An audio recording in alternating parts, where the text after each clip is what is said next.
Okay, so welcome to this next video on the 5 pillars of running a successful business on automation. And what I want to speak about today is gonna probably connect with a certain group of people, maybe a little bit more than some others at first, but bear with me because for everybody it's gonna make sense. That's the main thing. So some of the people might be able to relate to this a little bit more, which is if you think about the word 5 pillars right there, what's the first thing that comes to mind? 5 pillars. Usually for the majority of people who I know and what I come to think of is you think of the 5 pillars of Islam. So if you're a Muslim or you know a Muslim, you'll have heard of these 5 pillars where within their religion, if they want to be a good Muslim, if you want to be a good Muslim, then you have to be abiding by these 5 pillars. And it's almost a measurement as to how well you're doing because you don't really know what the scorecard is until you die. So with business, it's a very similar thing.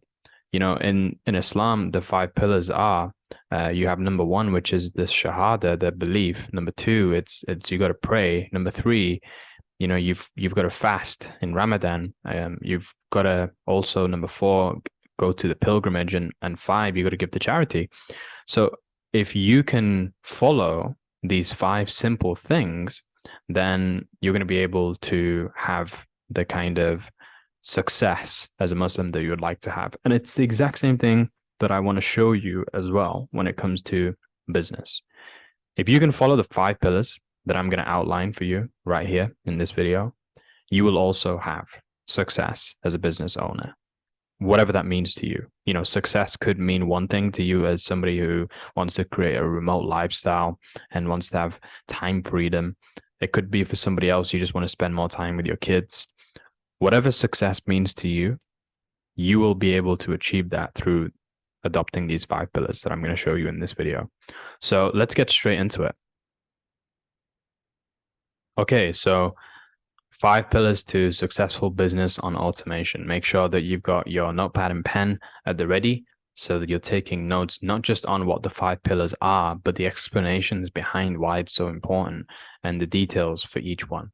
So, number one, first and foremost, the most important of all of the 5 pillars. Number one is belief. You have to have a high level of belief. And this is the case in anything, right? Not just in religion or faith or spirituality. It's also the case in athletics and elite sport, right? I mean, if you study any of the greatest athletes in the world, people like Muhammad Ali, people like Usain Bolt, people like Tyson Fury, like these elite athletes, greatest of all times, they all had a crazy level of belief in one themselves, right? Every single one of them categorically had a high level of belief in themselves. If they didn't, they wouldn't go into that ring. You know, they wouldn't go into that race with thousands of people watching them. They just wouldn't do that. So first and foremost, you have to have a high belief in yourself. The second area that you've got to have a high belief in is you have to have a high belief in the actual opportunity that it is that you're going forwards and that you're doing. So for example, if somebody is deciding that they want to become a surgeon, well, they have to have a high belief in the idea that being able to do surgery can actually change somebody's life and it can change everybody's life. If you don't believe in that it's possible, then you're not going to want to do that, right? You're not gonna go forwards and be able to actually create success as a surgeon. So you have to have belief in whatever opportunity it is that you're doing, belief in the fact that you can make money online, you can automate a business, you can create your remote lifestyle. You have to have belief in your future, right? So you have to have belief, a high level of belief, an unshakable belief in those two things. The third thing is more specific to a business, right? Because when it comes to business, you have to also have a high belief, almost conviction in what it is that you're selling, right? You have to have conviction in what it is that you're offering to somebody. Because a lot of people tend to think that sales is really, really hard. Like it's this super pushy, annoying person that comes up to your door and tries to sell you something. And we've all had that experience. But at the same time, sales can be the most pleasurable experience that you can ever have in your life. And I would I would wish that upon any person to experience that, where a great salesperson comes in and delivers that to you. The unfortunate thing for most people is that they just get sold by terrible salespeople, because the great salespeople tend to go for the ones who have lots and lots of money, and the majority of people don't have lots and lots of money. So not everyone gets to experience that. But the key difference is between somebody who's not a great salesperson and somebody that is that terrible salespeople will try to convince you that what they have to offer is good. Great salespeople will never convince you. All they will do is share their conviction. I'm going to say that again because it's so powerful. Terrible salespeople will try to convince you that their product is a great product. But great salespeople, all they will do, they will never convince you. All they will do is they will share their conviction. That's it. Their belief in the product is so strong that it almost you mirror their belief, and so your belief in their product being valuable as well becomes strong too. That's what a great salesperson does. They don't need to convince you. They already know that tons of people are going to be buying their offer because it's a great offer. So having conviction in what you're selling is super important. Having conviction in yourself, super important. Having conviction in the opportunity, super important.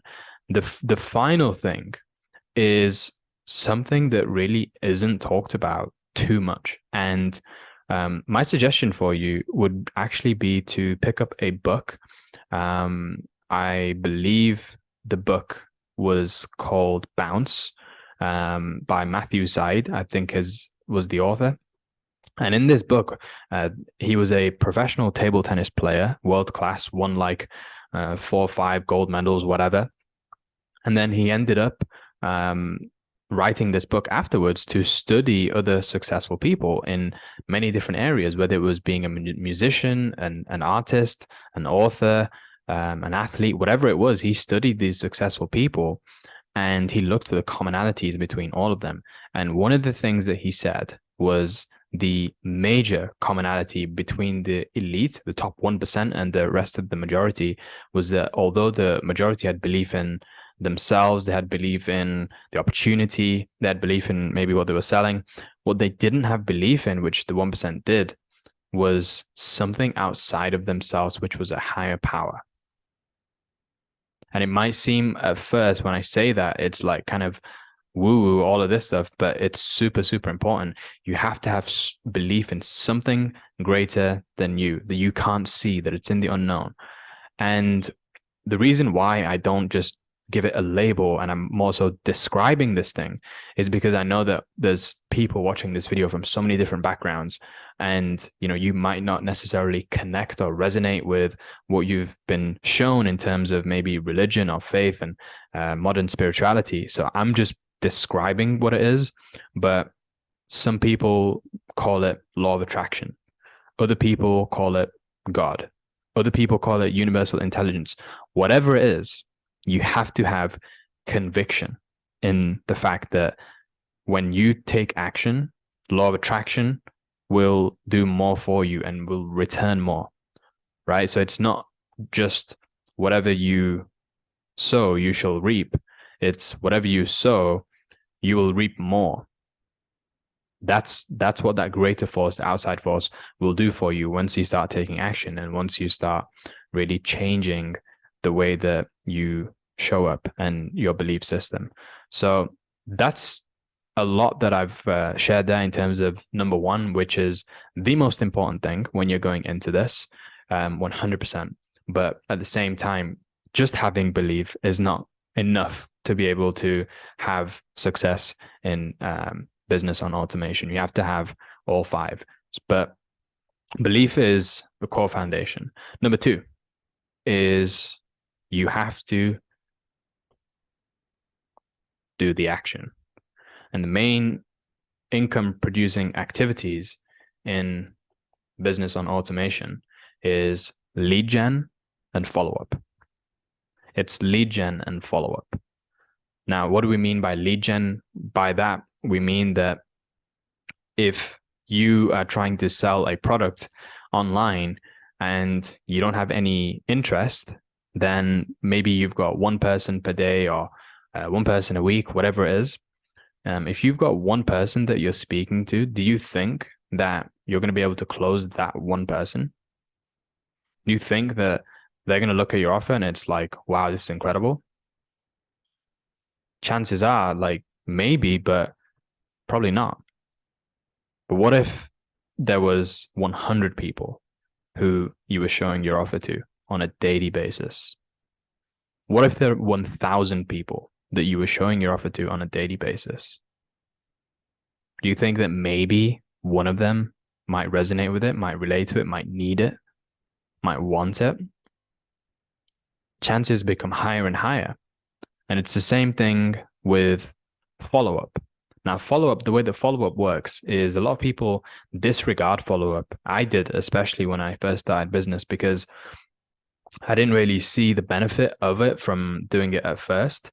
But I have to say that the idea that the fortune is in the follow-up now makes so much sense because I've seen it happen for myself and my results in my business. Follow-up really is where the major money is made.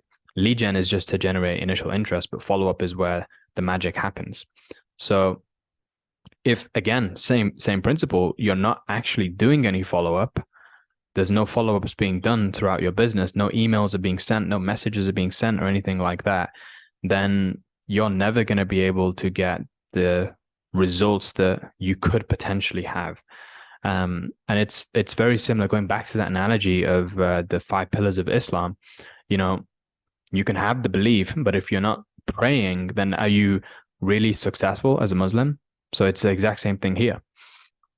Number 3 is you must sell a good product /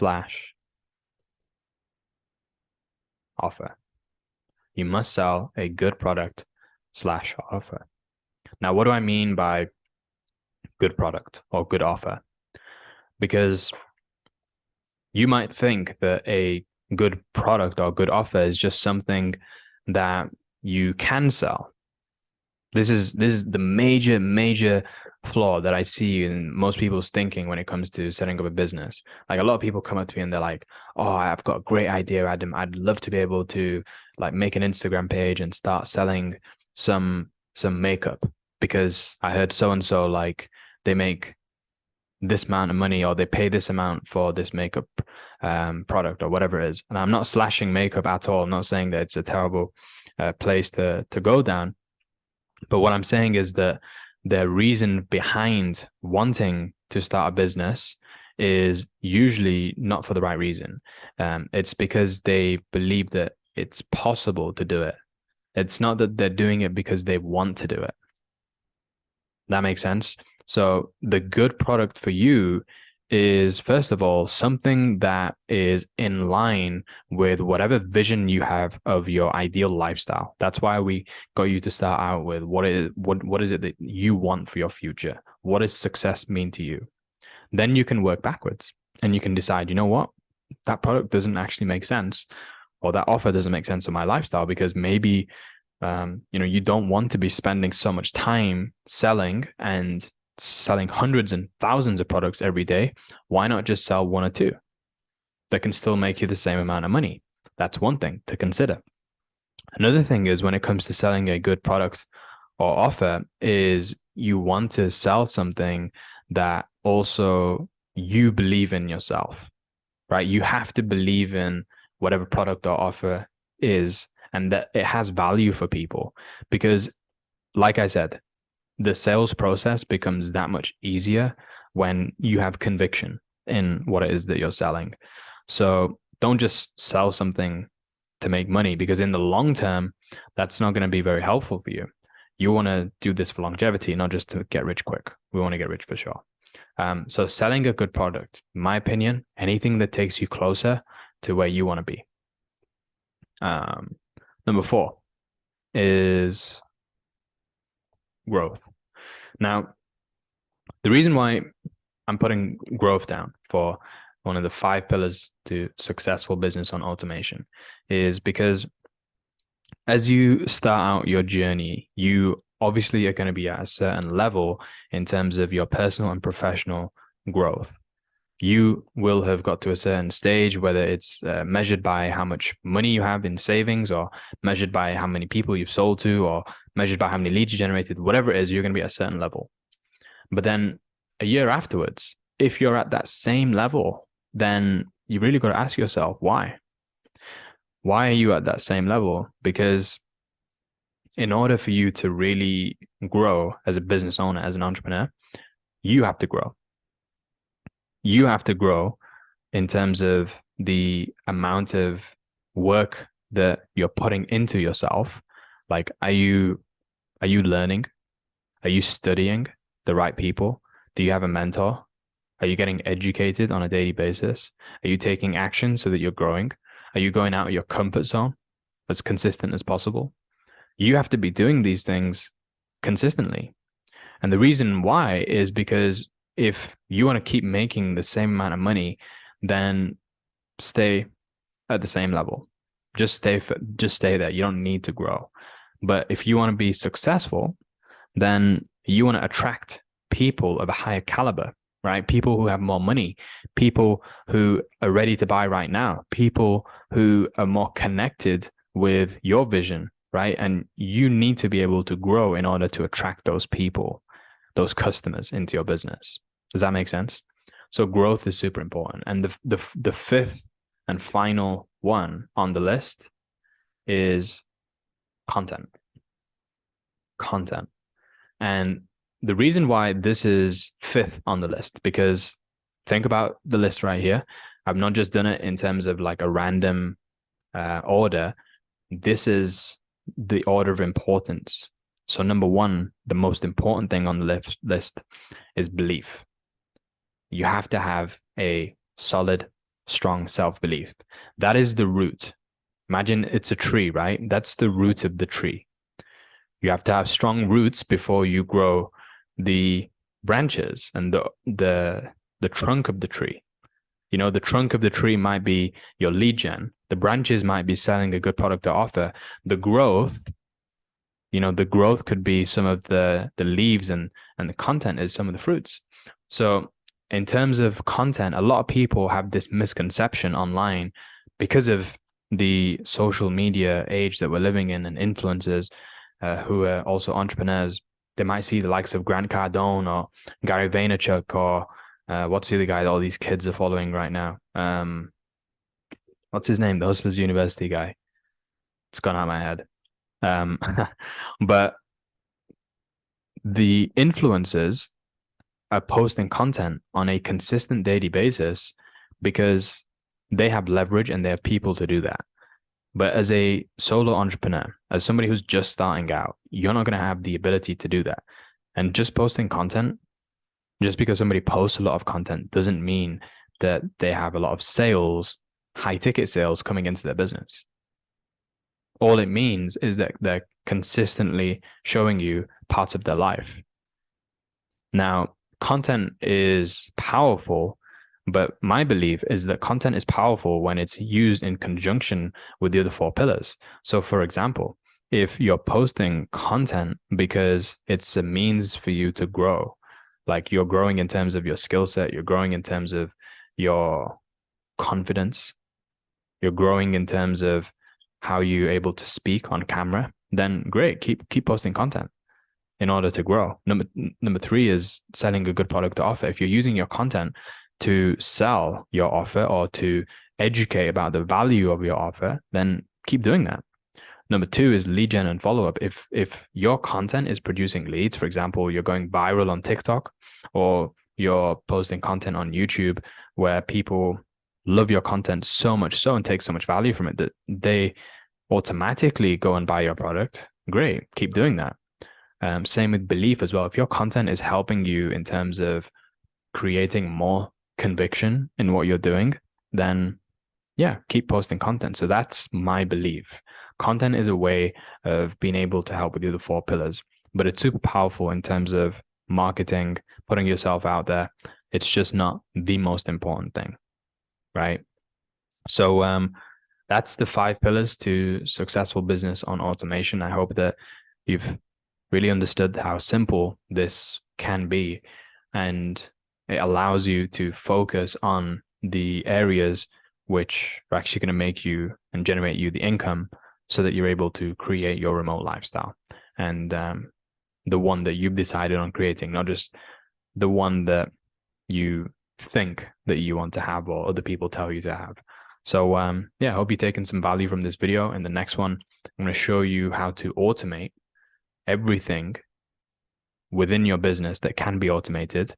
For example, the lead gen, the follow-up, selling a good product or offer, content, growth even. I'm going to show you how to automate all of these processes so that you can make money automatically and you don't have to put in so much time and effort like a lot of people tend to do. So yeah, something to look forward to in the next few videos, and I'll see you there. Take care.